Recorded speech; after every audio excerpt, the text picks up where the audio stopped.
Sa ibang balita, nilagdaan na ang Implementing Rules and Regulations ng Enhanced Basic Education Act of 2013 o mas kilala bilang K-12 Law. Dahil dito, inaasahan na makabuo na ng isang tunay na kurikulum para sa mga Pilipino na kayang makipagsabayan sa ibang bansa. Si Dina Pagibitan sa detalye. Bagamat hindi pa natatapos ang hamon sa Department of Education na makapagbigay ng dekalidad at globally competitive education sa mga Pilipino, hindi ito nawawalan ng pag-asa lalo't higit ngayon ay nilagdaan na ang Implementing Rules and Regulations ng Enhanced Basic Education Act of 2013 o mas kilala bilang K-12 Law. Sa pangunguna ng DepEd, kasama ang CHED at TESDA, mabibigyang katuparan na ang matagal ng pinapangarap na tunay na kurikulum para sa mga Pilipino, ngunit makakasabay sa ibang bansa.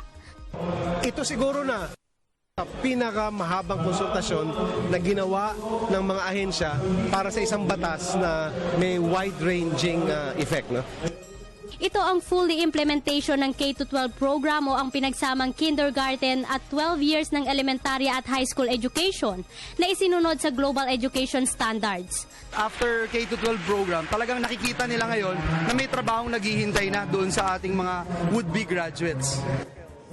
Dumaan ang nasabing IRR sa mahaba at masusing konsultasyon sa mga ahensya ng gobyerno, estudyante, magulang, gayon din ang mga pribadong eskwelahan sa bansa. May regulatory powers ang TESDA, CHED at saka DepEd dun sa private schools, no? At pero pag makikita nyo din sa pagbubuo ng K-12, kami beyond regulation eh. Ang dami sa panukala na talagang galing sa pribadong eskwelahan.